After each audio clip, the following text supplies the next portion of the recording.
ससुराल अब उल्टा चलेगा। अक्सर ऐसा होता है कि लड़के की माँ की ख्वाहिश होती है कि जो लड़की मेरे घर में आए वो मेरी बहू पहले हो और मेरे बेटे की बीवी बाद में, नौकरी चाकरी ना करे और घर संभाले। पर बहू इस चीज से कुड़ती है और होते हैं घर में ड्रामे। पर आपको परेशान होने की कोई जरूरत नहीं है। आज की कहानी में ऐसा कुछ नहीं होने वाला है, क्योंकि यहाँ ना तो सास बुरी थी ना पति, और ससुर को तो फुर्सत ही नहीं थी घर के मैटर्स में ध्यान देने की। तो क्या बहू में प्रॉब्लम थी? ना, प्रिया को हर तरह की छूट थी। अगर उसे घर पर बैठना है तो घर पर बैठे, बिजनेस संभालना है तो बिजनेस संभाले, और जॉब करना है तो जॉब भी करे। शादी के पहले वैसे प्रिया जॉब करती थी, पर अपनी शादी एंजॉय करने के लिए उसने जॉब छोड़ दी थी। तुम्हें लग रहा है मैं घर पर बैठने वाली हूँ नेहा? आर यू मैड और व्हाट? मैंने जॉब से कुछ दिन के लिए ऑफ लिया है, काम करना नहीं छोड़ा। मुझे पता है मेरा लेवल क्या है, इतने साल काम किया है मैंने, एक ब्रेक तो बनता था मेरे लिए। और वैसे भी मैं अपना हनीमून पीरियड एंजॉय करना चाहती थी, जो मैं कर रही हूँ। और इस हनीमून पीरियड के बाद जब तू नौकरी वापस से लेने जाएगी ना, तब तुझे फ्रेशर की तरह ट्रीट किया जाएगा। देखो, ये कौन बोल रहा है जिसकी नौकरी 5 साल के बाद भी 15,000 पर टिकी हुई है? इसीलिए कहती थी भाई अपना छोटा सा शहर छोड़ और दिल्ली में आ जा। अरे नहीं, दिल्ली में आने के लिए इंसान के पास टैलेंट होना चाहिए, पर तेरे पास तो है नहीं। हेलो, तो कुछ बोल क्यों नहीं रही? नाराज हो गई क्या? अरे मैं मजाक कर रही थी।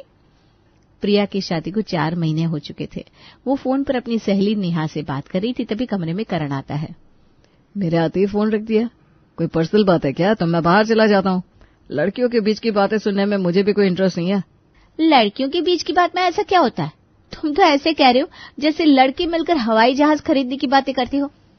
ओह हाँ, कर ही सकते हैं, क्योंकि जो चीज ली जा ना सके उसके बारे में बातें तो हो ही सकती है। क्या कहा? चलो छोड़ो, 9 बज रहे हैं, डिनर तैयार है तो खाना खा लें। ओ बोरिंग डिनर, क्या बताऊं करण, बहुत हो गया। मैं तो घर पर बैठे बैठे बोर होने लगी हूँ। ये लड़कियां कैसे घर पर बैठी रहती है, गॉड नोस। मैंने तो शुरू से ही काम किया है। आई थिंक मुझे अपना काम फिर से शुरू करना चाहिए। बिल्कुल ठीक है, कर लो रीस्टार्ट। बताओ कहाँ देना है इंटरव्यू? मैं चलता हूँ तुम्हें लेकर। तुम मुझे लेकर जाओगे? कोई जरूरत नहीं है, मैं खुद काबिल हूँ। चलो बाहर डिनर ठंडा हो रहा है। ये थे प्रिया के अपने ससुराल में शुरुआत के दिन। छोटे से ब्रेक के बाद उसने फिर से काम शुरू किया, जिससे उसके ससुराल में किसी को कोई ऐतराज नहीं था। दिन बीतते गए, वक्त बदलता गया। प्रिया एक बहू से माँ भी बन गई। बच्चा होने के बाद भी उसने अपना काम नहीं छोड़ा और वो काम कर ही रही थी। अब अगर बेटा, पति और बहू तीनों काम कर रहे हो तो घर संभालने की जिम्मेदारी खुद ब खुद सास पर आ जाती है। और बहू के आने से पहले जिस तरह सुजाता अपना घर संभाल रही थी, वो आज भी वैसे ही संभाल रही थी। OMG, it's 8 already. मेरी टिफिन कहाँ है मम्मी जी? ये आपका रोज का हो गया, इतने लेट आप मुझे टिफिन देते हो, फिर मुझे ऑफिस पहुंचने में लेट हो जाता है। मैं अपने काम को लेकर एकदम पर्टिकुलर हूँ। कोई मुझे इस बात को लेकर सुनाए, मुझे बिल्कुल पसंद नहीं है। अरे बहू, वो प्रेम को तैयार कर रही थी ना, 2 मिनट रुक जा, मैं अभी लेकर आती हूँ। तू बिना नाश्ता किए मत निकल जाना करण, मैं नाश्ता लगा रही हूँ। ये तुम्हारा एटीट्यूड पता नहीं कब बदलेगा करण। थोड़ा प्रोफेशनलिज्म लाओ खुद में। काम के लिए जल्दबाजी होनी चाहिए। Work should be your priority. Priority है, इसीलिए तो तबीयत खराब होने के बाद भी मैं दवा खाकर काम पर जा रहा हूँ। इसका मतलब ये तो नहीं कि सामने वाले के काम की कदर ही ना की जाए। मम्मी भी तो रश में है, उन्हें और हड़बड़ा दूं क्या? 2 मिनट वेट कर ही सकता हूँ तो कर रहा हूँ। और वैसे भी मम्मी भी तो काम ही कर रही है। तुम इसे काम कहते हो? घर संभालना काम में नहीं आता। हमारे काम से हमें पैसे मिलते हैं। यहाँ मम्मी को कौन से पैसे मिल रहे हैं? देखो मेरी बात सुनो, कोई किसी की बात नहीं सुन रहा। नाश्ते के वक्त तुम दोनों बहस मत किया करो। अपना टिफिन उठाकर प्रिया अपने ऑफिस के लिए निकल जाती है। मुश्किल से प्रिया 10 कदम आगे बढ़ी थी कि बगल से आ रही स्कूटी के हैंडल उसके पर्स में अड़ जाती है। सॉरी भाभी, वो जरा जल्दी में थी ना, आज मेरी किटी है, देर हुई तो पंक्चुअलिटी के 50 रुपए देने पड़ जाएंगे। आपको लगी तो नहीं ना? 50 रुपए पंक्चुअलिटी के? उसके लिए तुम इतनी हड़बड़ी में हो? OMG, pathetic. मतलब सामने वाला ठुक जाए पर 50 रुपए बचने चाहिए। सही बात है, खुद तो पैसे कमाती नहीं हो, इसीलिए 50 रुपए जैसे छोटे अमाउंट के लिए इस तरह हड़बड़ी में रहना पड़ रहा है।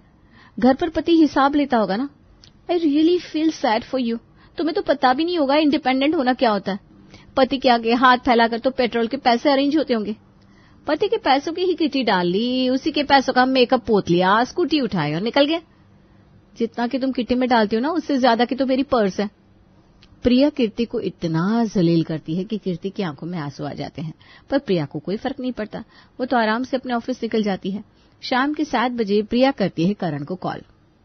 हेलो करण, कहाँ हो तुम? मुझे लेने आ जाओ। मैं अभी ऑफिस में हूँ प्रिया, 1 घंटा तो लगेगा मुझे, तुम उबर कर लो ना। उबर ही करना होता तो मैं तुम्हें कॉल क्यों करती? मुझे पानी पूरी खाने की क्रेविंग हो रही है। आ जाओ ना, मैं ऑफिस के बाहर खड़ी हूँ। मुझे घर ड्रॉप करने के बाद वापस से चले जाना ऑफिस। रोमांटिक हो रहा है बच्चा मेरा। ऑफिस की बात है ना जान, ऐसे बीच में नहीं आ सकता। तुम तो जानती हो मेरा बॉस कितना खड़ूस है। ये कहकर करण फोन साइलेंट पर रख देता है। प्रिया उसे कॉल करती रहती है, पर करण तो अपने काम में बिजी था। रात को 9 बजे करण ऑफिस से अपने घर लौटता है और वो जैसे ही अपने कमरे में जाता है। क्या बात है प्रिया, मैंने कितनी बार बैक कॉल किया पर तुमने फोन ही नहीं उठाया। जब तुम मुझे कॉल कर रही थी ना तो मुझे बॉस ने बुला लिया था। मैं बॉस के कैबिन में था, इसलिए तुम्हारा कॉल रिसीव नहीं कर पाया। समझते क्या हो तुम अपने आप को? हाँ, कितनी है सैलरी तुम्हारी? ऐसा तो नहीं है कि मुझसे ज्यादा कमा रहे हो। देखा जाए तो जितने सालों का तुम्हारा एक्सपीरियंस है ना, उस हिसाब से तुम्हारी सैलरी कुछ भी नहीं। तुम्हारे बाद ही काम शुरू किया था मैंने, फिर भी आज तुम्हारे लेवल पर हूं मैं। कमाई कुछ है नहीं और ड्रामे तुम ऐसे दिखाते हो जैसे अंबानी तुम्हारे ही नीचे काम करता है। अरे ठीक है ना प्रिया, एक मिसअंडरस्टैंडिंग हो गई। तुम ही तो कहती हो कि प्रोफेशनलिज्म नाम की कोई चीज होती है, तो मैं तो बस। क्या मैं तो बस? हाँ, कार है क्या तुम्हारे पास? नहीं है ना? ऑफिस से आना जाना उबर में करती हूँ मैं, अपने पैसों से। और तुम क्या कर रहे हो मेरे लिए? ये तुम क्या बोल रही हो प्रिया? कार लेनी है तो हम ले लेते हैं ना। हम ले लेते हैं, क्या होता है मतलब? हाँ, उसकी ईएमआई भी तुम मुझसे भरवाओगे? तुम ये क्या बोले जा रही हो? आज तक तुम्हारी सैलरी से 1 पैसा लिया है क्या मैंने जो अब लूंगा? वो तो आज तक कार की जरूरत महसूस नहीं हुई। अपने बेटे बहू के कमरे से जोर जोर से आ रही आवाज को सुनकर मुकेश कमरे का दरवाजा खटखटाता है। क्या हो गया बेटा, दरवाजा खोलो। करण जाकर दरवाजा खोलता है और गुस्से में प्रिया न आओ देखती है न ताओ और अपने ससुर जी पर बरस पड़ती है। मैनर्स ही नहीं है इस घर में किसी को। पापा जी, आपको दिख नहीं रहा है कि हस्बैंड वाइफ बात कर रहे हैं? तो क्या जरूरत है बीच में दरवाजा खटखटाने की? छोटे मोटे दुकान वालों की यही मेंटालिटी मेरी समझ में नहीं आती। अरे कितना ही कमाते हैं आप लोग? ऑफिस से पता है आपको कितनी स्ट्रेस होती है मुझे, और फिर आप शुरू हो जाते हैं। कैसी बात कर रही है बहू तो अपने ससुर से? क्या बात हो गई करण, तूने क्या बोल दिया प्रिया को?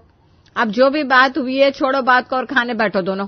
2 घंटे हो गए ऑफिस से आए, तूने कुछ खाया भी नहीं, इसीलिए बहू तुझे चिढ़न बच रही है। आप तो अलग ही बचती रहती है मम्मी जी। कोई काम होता नहीं आपको, बस खाना खाना खाना। खाने से बाहर निकलिए, दुनिया में बहुत कुछ है। इंसान को डुबाता है तो उसका घमंड ही, और इसी घमंड में चूर हो चुकी थी प्रिया भी, क्योंकि उसकी सैलरी उसके गुरूर का कारण बन चुकी थी। वक्त बेवक्त वो किसी को भी नीचा दिखा रही थी, खास करके अपनी सास को, और इसी चीज से परेशान होकर करण चलाता है अपना दिमाग सुबह सुबह नाश्ते के टेबल पर। मैंने बोला था ना आपको मम्मी जी कि मुझे ब्रेकफास्ट में ऑरेंज जूस ही चाहिए। ये क्या ले आई आप? काम ही क्या होता है घर पर? 2 बर्तन धोने होते हैं और खाना बनाना होता है, वो भी नहीं हो रहा आपसे। मेरी जगह रहकर देखिए।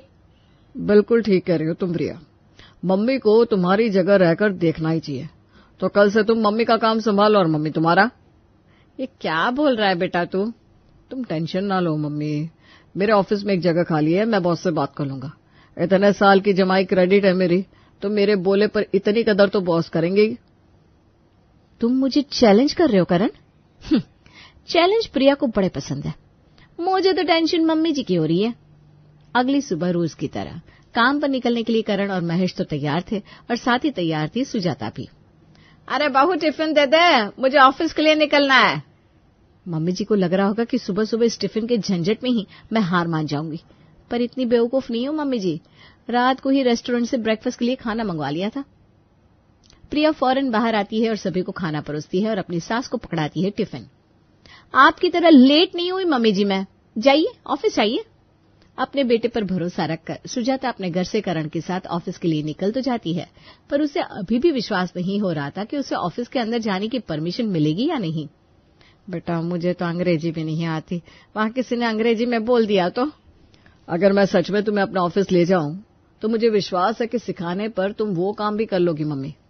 पर फिलहाल तुम मेरे ऑफिस नहीं आ रही हो, मैं तुम्हें मौसी जी के घर छोड़ रहा हूं। तुम्हारे पीछे से करने दो तुम्हारी बहू को तुम्हारा काम। अगर होश ठिकाने ना आए उसके तो मेरा नाम भी करण नहीं। अपने ससुर को दुकान और अपनी सास और पति को ऑफिस भेजने के बाद प्रिया को लग रहा था कि उसने घर का सारा काम निपटा लिया है, पर ऐसा था नहीं। कुछ देर बाद प्रेम अपनी किताब लिए कमरे से बाहर आता है। मम्मा, ये मैथ का सम कैसे सॉल्व होगा? मुझे कुछ समझ में नहीं आ रहा। मुझसे क्या पूछ रहे हो? अपनी ट्यूशन टीचर से पूछना। पैसे किस बात की लेती है वो? ट्यूशन का ही तो होमवर्क है या मम्मा? रोज दादी मेरा होमवर्क करवाती है। आज वो ऑफिस गई है तो आप करवा दो। फिर उसके बाद मुझे कल के टेस्ट के लिए प्रिपरेशन भी करनी है। फ्राइडे को टेस्ट होता है हमारे स्कूल में। पर आपको कैसे पता होगा? आप तो कभी मेरे स्कूल गए ही नहीं। स्कूल तो दादी जाती है। ऐसी कोई बात नहीं है, मुझे सब पता है। तो 4th में है, तेरी क्लास टीचर का नाम? मम्मी, मैं 6th में हूँ, आपको ये भी नहीं पता? अरे ठीक है, जा पढ़ाई कर। मम्मी, मुझे भूख लग रही है। मुझे वो बन मस्का बना कर दो ना, जो दादी बना कर देती है। ये तो हाथ हो गई, मम्मी ने बिगाड़ कर रखा है इसे। अब बन मस्का कहाँ से ऑर्डर करूं मैं? अच्छा तुम पढ़ाई करो, मैं बनाती हूँ। प्रिया रसोई में अपने बेटे के लिए बन मस्का बनाने की कोशिश कर रही थी कि बाहर से भागते हुए रंजना वहां आती है। भाभी, भाभी कहाँ है आप? प्रिया बेटा, तू रसोई में, भाभी कहाँ है? मम्मी जी तो ऑफिस गई आंटी जी, बताइए क्या काम था? बेटा देखना, मेरी सास से सीखकर मैंने ये आम का अचार डाला था, पर इसमें तो फफूंदी लग गई। कल ही मुझे मेरी बेटी के यहाँ अचार भिजवाना है। अब कैसे इस अचार को वहां भेजूंगी? एक दिन में अचार कैसे बनता है, बताना बेटा। मैं कैसे बताऊं आंटी जी, इस बारे में तो मम्मी जी को ही नॉलेज है। बताना तो आपको ही पड़ेगा मम्मी, क्योंकि दादी की जगह आपने ली है और आपकी जगह दादी ने। आज उल्टा पलटी हुई, आप भूल गई क्या? है ये हुआ है? तब तो फिर ठीक है बहू, एक काम कर, जरा मेरे घर चल। वो क्या है ना, मेरी बहू मेरे बेटे से नाराज होकर बैठ गई है। अक्सर मेरे घर के मसले ना तेरी सास से सुलझाती थी, तो आज से वो काम तुझे ही करना पड़ेगा ना। मैं? अच्छा ठीक है, चलिए देखती हूँ। पूरे 2 घंटे दिमाग लगाने के बाद प्रिया रंजन के बेटे और बहू के बीच तनाव और बढ़ाकर वापस लौटती है। तभी दरवाजे पर आता है दूध वाला। चाची जी, आज महीनवा पूरा हो गया, तनिक हिसाब तो कर दो। चाची जी नहीं है घर पर, तुम्हारी चाची जी का काम आज से मैंने ले लिया है। कितना हिसाब हुआ तुम्हारा? इतना अक्षर ज्ञान होता मुझ में तो चाची जी की तरह ऑफिस नहीं चला जाता क्या भाभी? मैं तो बस दूध ला कर देता हूँ। शुरुआत से ही महीने का कितना देना है कितना नहीं देना ये चाची जी देखते हैं। आज तक 1 रुपया नहीं मारा उन्होंने मेरा। ये मम्मी जी ने तो हद मचा रखी है, सबका काम खुद के सर पर ले रखा है। दूध वाले को बिठाकर रोज आए दूध की क्वांटिटी का लिस्ट प्रिया बनाती है और इसी में 1 घंटा निकल जाता है। तभी दरवाजे से काम वाली कमला अंदर आती है। ये दूध वाला 12 बजे आ रहा है और तुम 1 बजे आ रही हो। इस घर में ऐसे चलता है क्या सब कुछ? 10 काम होते हैं हमें भाभी। जब तक सुबह सुबह 4-5 बार कॉल ना आए क्लाइंट का, उसके दरवाजे की बेल कमला नहीं बजाती। वो तो आपकी सास सुबह 6 बजे से ही मुझे फोन करना शुरू कर देती थी, तो कमला 9 बजे तक आ जाना, तब जाकर कमला 10 बजे पहुंचती थी। और आपने तो फोन की घंटी घुमाई नहीं।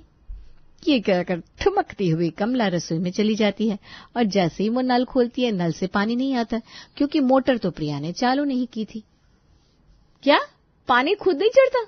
उसके लिए मोटर चालू करना होता है? तब से मेरा बेटा भूखा बैठा है, उसको मैंने खाना नहीं दिया। इतने काम आगे बीच में, अब पानी भी मैं चढ़ाऊं? हद होती है यार किसी चीज की। वो तो अच्छा है मैंने सुबह का नाश्ता बाहर से मंगवा लिया था, वरना अभी तक तो मेरी बारात निकल जाती। प्रिया रंजना को कॉल लगाती है। नल तो सुबह एक बार 8 बजे ही खुलता है बेटा, उसके बाद तो टंकी में पानी चढ़ाने का और कोई उपाय नहीं है। कल सुबह तक का इंतजार कर ले। अब सोच क्या रही ली भाभी? अब रंजना चाची के घर से 2 बाल्टी पानी भरकर ले आइए, तब ये जूठे बर्तन साफ हो पाएंगे, वरना बाद में ये बिछना आपको ही करना पड़ेगा। और अगली बार से बर्तन भिगो कर रखने का, गर्मी का मौसम आ रहा है, जूठन बर्तनों में सूखकर चिपक जाती है, फिर बर्तनों की सफाई सही से नहीं होती।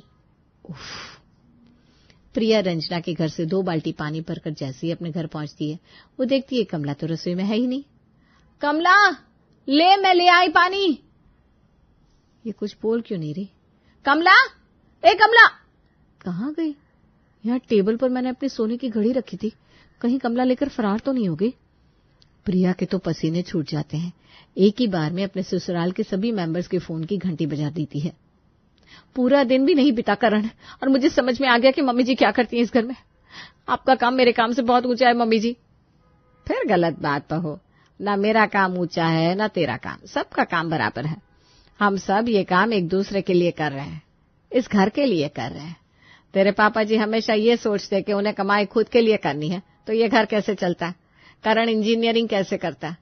मैं सोचती कि मुझे खुद के लिए खाना बनाना है तो तुम सबके पेट में खाना जाता कैसे और ताकत नहीं रहती तो तुम ऑफिस में काम कैसे करती।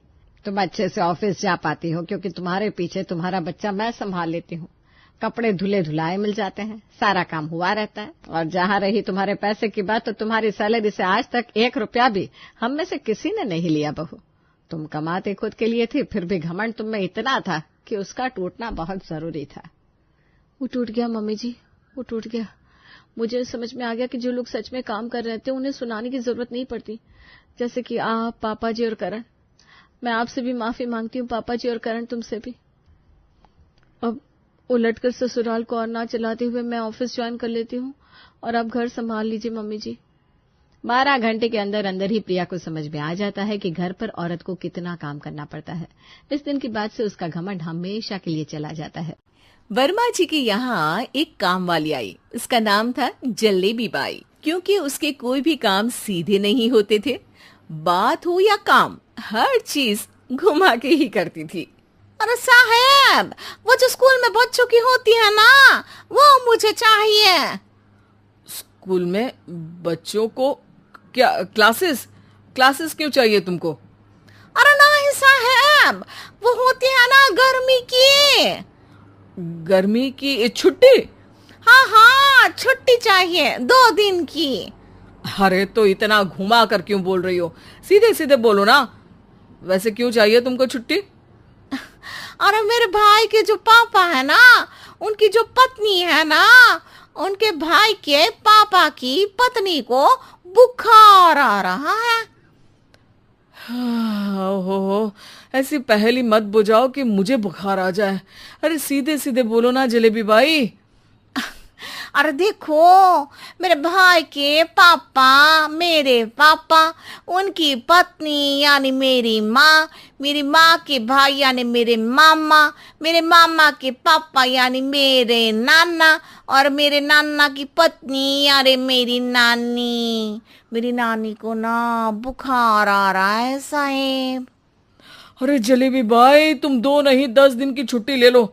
बस अगली बार से ना ऐसी छुट्टी मांगना हो तो अनुराधा से मांगना, मुझसे नहीं। ठीक है। एक और बात साहेब। एक और बात सुनी तो मुझे पागल खाने जाना पड़ेगा। अरे पागल खाने क्यों जाओगे आप? अरे चावल ही खा लो। अरे जलेबी भाई, दिमाग का ढोकला मत बनाओ, जाओ यहां से प्लीज। वर्मा जी जलेबी बाई की घूमी बातों से जान बचाने के लिए उसे लंबी छुट्टी दे देते हैं और अनुराधा को बताते हैं। अरे आज तो उसने मेरे दिमाग के तार ही उलझा दिए। कितना घुमा घुमा के बात करती है जलेबी बाई। अरे तुम कहो तो मैं तुम्हारा हाथ बंटवा दूंगा घर के काम में, लेकिन जलेबी बाई को तो और झेल नहीं सकता मैं भाई। अरे शांत हो जाओ, मैं संभाल लिया करूंगी उसे, लोड मत लो आप उसका। हाँ, तुम संभाल लेना उसको, वरना मुझे नहीं संभाल पाओगी। मुझे आगरा के पागल खाने में ही भर्ती होना पड़ेगा। आगरा क्यों जाना? मुझे तो लगता है जलेबी बाई इस घर में थोड़े दिन और रही तो हमारा घर ही एक मशहूर पागल खाना बन जाएगा। तो दूसरी काम वाली ढूंढ ले क्या? अरे आजकल तो हर काम वाली बाई जलेबी जितनी ही टेढ़ी होती है। निकालेंगे नहीं, सिखा लेंगे उसको हम। लंबी छुट्टी के बाद जलेबी बाई घर आती है। अरे आ गई जलेबी बाई, नानी कैसी है तुम्हारी? और वो जो 2 के पहले आता है और जो 0 के बाद आता है। अब 1? हाँ, 1 नंबर है। अच्छा, क्या हुआ था उनको? जो दिल टूटने पर होता है ना, चोट लगने पर होता है, पगार का पैसा कटने पर भी होता है। अरे क्या होता है, बुरा लगता है?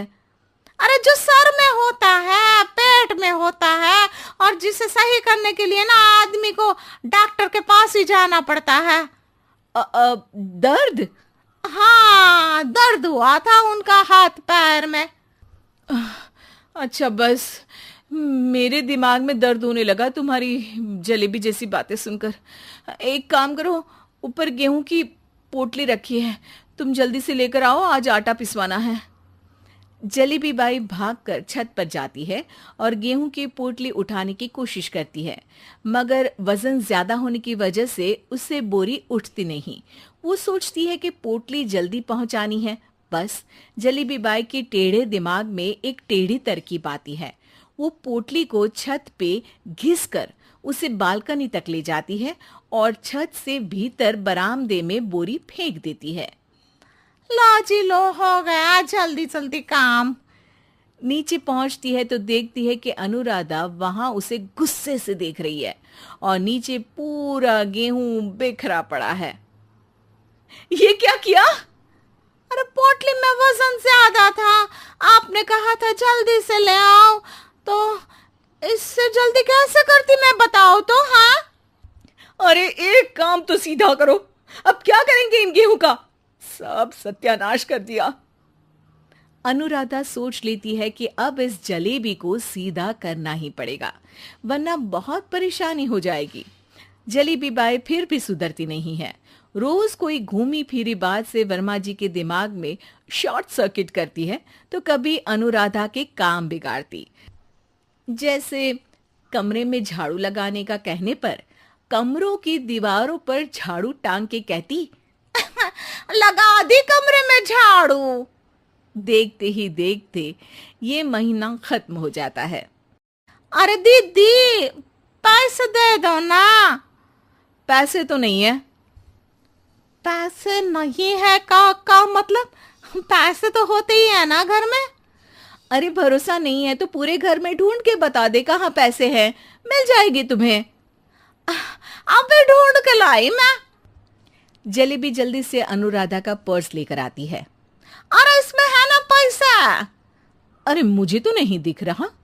अरे दीदी है ना 2000 का नोट। अरे तो वो तो 2000 रुपए हैं, पैसे तो नहीं है। अरे दीदी दे दो ना, जल्दी घर जाना है, आज मेरी तारीख है। अरे पक्का आज तेरी तारीख है?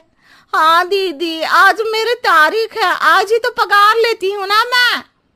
देखो आज तो 1 तारीख है, तेरी तारीख तो है नहीं आज। अरे दीदी दे दो ना, घुमा क्यों रही हो इतना? अच्छा कितनी पगार है तुम्हारी? 5000, आप ही ने तो तय की थी।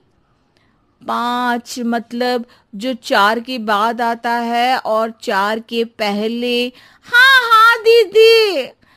5 वही जो 3 में 2 जोड़ के होता है? अरे हाँ दीदी हाँ। 5 वही ना जो 10 में से 5 घटाने पर होता है? अरे दीदी मैं समझ गई, अब आपको कभी नहीं घुमाऊंगी। प्लीज जल्दी से पैसे दे दो ना सारी, और अब ना ये जलेबी बिल्कुल सीधी हो जाएगी कसम से। जलेबी बाई की अकल ठिकाने आ जाती है। अनुराधा जलेबी को पैसे दे देती है और कहती है, अब अगर तुमने हमें घुमाया ना तो तुमको कहीं दूर घूमने भेज देंगे, जहां से तुम घूमने के बाद कभी वापस ही नहीं आ पाओगी। समझ गई जलेबी बाई? अरे बहू रानी तो सारा सारा दिन कमरे में बंद रहती है, कोई काम भी नहीं, मैं तो बोर हो जाती हूँ, क्या करूँ। तभी मीना की सहेली रीना उससे मिलने आती है। अरे मेरे घर का भी यही हाल है, बेटा ऑफिस और बहू कमरे में बंद, समय काटे नहीं कटता। लेकिन अब सच मानो तो वक्त ही नहीं है कि वक्त से रोटी भी खा लूं। अरे बहन मुझे भी बता दे कौन सा जादू चलाया है, मैं भी अब जिंदगी के बचे कुचे दिन आराम से काट लूं। दीवारें देख देख कर तो बोर हो गई हूं मैं। रीना मीना को एक स्मार्टफोन देती है। ये ले, ये है वो छड़ी जो जादू करती है। इसमें मैंने तेरा फेसबुक अकाउंट भी बनाया है, एंजल प्रिया के नाम से। बस अब यहाँ दोस्त बना और सबसे बातें कर। सास को पहले तो उतना समझ नहीं आता है, लेकिन धीरे धीरे वो उसकी आदत डाल लेती है। माँ जी जल्दी से खाना खा लीजिए, मुझे थोड़ा काम है। अरे तू जा, मैं खा लूंगी, अभी वक्त नहीं है। और सासू माँ मोबाइल में मुंह गड़ाए जवाब दे देती है। बहू समझ ही नहीं पाती और वहां से कमरे में चली जाती है। अचानक सास को किसी प्यारी पिंकी की फ्रेंड रिक्वेस्ट आती है। अरे वाह, ये तो कोई प्यारी सी लड़की लगती है, बात करती हूँ। सास फ्रेंड रिक्वेस्ट अपनाकर बात करने लगती है। अब क्या था, सास सारा दिन उस सहेली से बात करती, अपनी कहती, उसकी सुनती। एक दिन सास फोन पर ही सर गड़ाए, अरे बहू, जरा मंदिर के लिए थाली सजा दे, आज कीर्तन है। बहू फोन पर किसी को मैसेज टाइप करते कहती है, माँ जी क्या है, अब मुझे क्या पता कि आपको कौन कौन से भगवान की पूजा करनी होती है। तभी सास के पास कोई मैसेज आता है। अच्छा ठीक है, रहने दे, मैं ही कर लूंगी। अब मैंने मना थोड़ी ना किया है, कर देती हूँ मैं।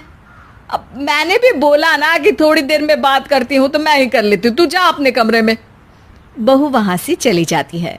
सास मंदिर पहुंचती है और मंदिर की सीढ़ियों पर बैठकर सास फोन पर लिखती है, अरे मेरी बहू सारा दिन अपने कमरे में बैठी रहती है।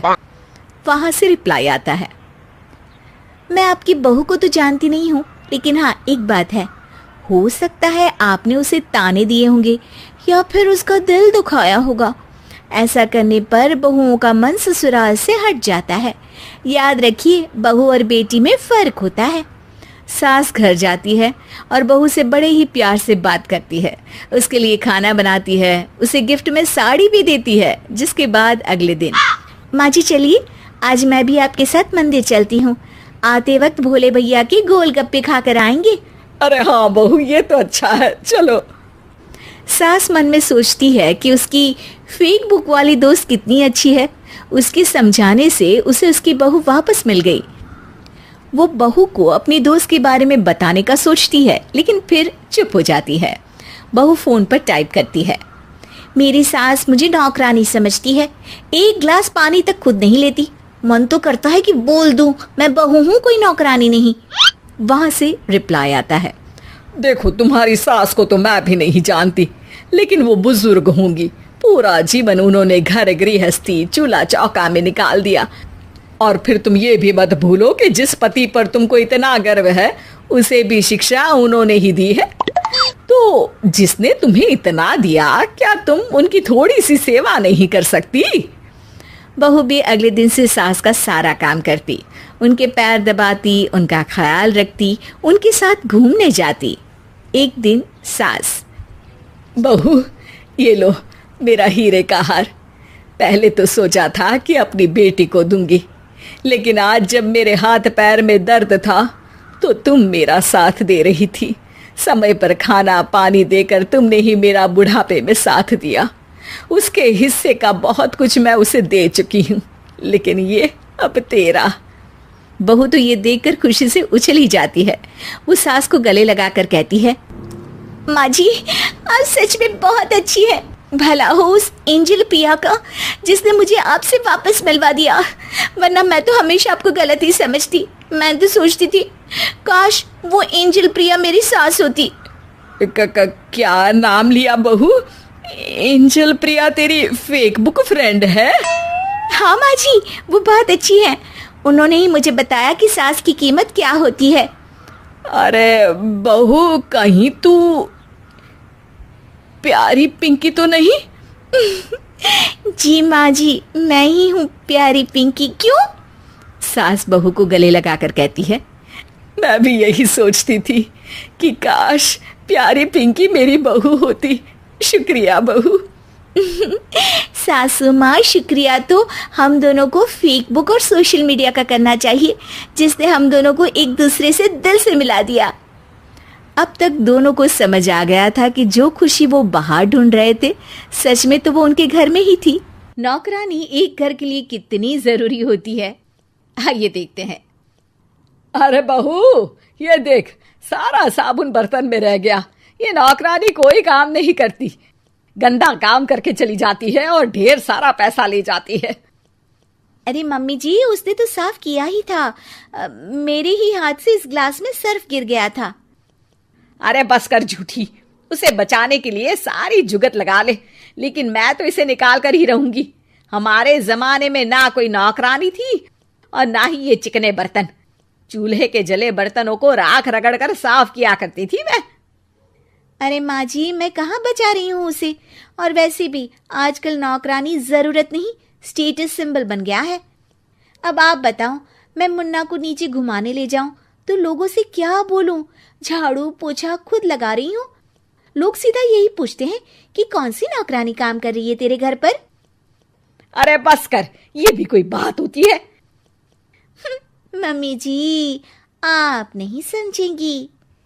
शाम को नौकरानी घर आकर काम कर ही रही होती है कि सास को कहती है, माँ जी एक बात बोलूं, बुरा न मानना। अरे वैसे तो मुझे तेरी शक्ल ही पसंद नहीं है, बात क्या खाक पसंद आएगी। अरे माँ जी, सुन तो लीजिए क्या कह रही है। तो मैंने कौन सा उसका मुंह पकड़ लिया है? अरे माँ जी, वो लाल साड़ी पहनती हो ना, ना पहना करो।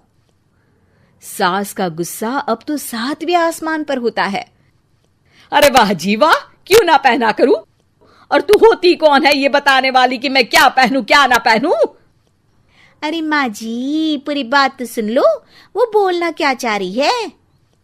अरे बुरा न मानो आंटी जी। अरे कौन है आंटी? अपनी उम्र देखी है तूने? 2-4 साल ही छोटी होगी मुझसे और मुझे आंटी बोल रही है। बहू सर पर हाथ रख लेती है।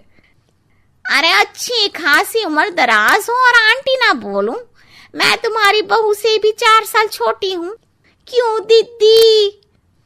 बोलती भी क्या, एक तरफ सास यानी पति की माँ, तो दूसरी तरफ नौकरानी जिसके बिना घर का काम नहीं चल सकता। वो दरअसल माँ जी की शादी भी बहुत जल्दी हो गई थी ना। अच्छा ये झगड़ा छोड़ो, ये बताओ तुम माँ जी को लाल साड़ी पहनने से क्यों मना कर रही हो? वो ना, इनकी उम्र की सारी औरतें सोसाइटी में इनके लिए बात करती हैं कि तुम्हारी सास बुढ़ी घोड़ी लाल लगाम है। बहू को ये सुनकर गुस्सा आ जाता है। अरे वाह वाह, कौन बोलता है जी? खुद क्या है यहाँ की औरतें, बाल सफेद लेकिन टाइट जींस और कोई कुछ भी पहने। अरे पहनना हमारा निजी हक है, किसी को कुछ हक नहीं बनता कि वो मेरी सास के लिए कुछ बोले। मैं आज ही जाकर माँ जी के लिए लाल जींस लेकर आऊंगी, फिर देखो कोई क्या बोलता है। अरे चुप लाल जींस। अरे सुन नौकरानी की बच्ची, जाकर बोल दे उन लोगों से कि उन लोगों की तरह मैं उड़ती नहीं फिरती हूं घर बार छोड़कर। अपने बच्चों और नाती पोतों में मन लगाती हूं, ना कि सारा दिन ताश के पत्तों में आंख गड़ाकर 3 पत्ती खेलूं। नौकरानी वहां से चली जाती है। वैसे बहू, नौकरानी के क्या फायदे हैं ये तो पता नहीं, लेकिन सबसे अच्छा तो ये कि पता चल जाता है कि कौन किसके लिए क्या बोल रहा है। सोसाइटी में तेरा नौकरानी रखने का इरादा बिल्कुल ठीक था। अगले दिन उन लोगों के घर की बेल बजती है। बहू दरवाजा खोलती है कि सामने कुछ औरतें खड़ी होती हैं। अरे बहू, कहाँ है तेरी सास? बुला जरा। अरे बहन जी, आप सारी एक साथ आइए आइए, कैसे आना हुआ? अरे 3 पत्ते खेलने आई हैं, क्यों खेलोगी? क्यों नहीं, वैसे भी बड़े दिन हो गए, एंटरटेनमेंट हुआ नहीं। बहू जा जाकर पकोड़े तो बना ला। अरे बस करिए, आगे कुछ पीछे कुछ। वैसे तो कहती है कि परिवार पर ध्यान देती है, हमारी तरह 3 पत्तियां नहीं खेलती। हमने कौन सा परिवार छोड़ दिया? सास सक पका जाती है।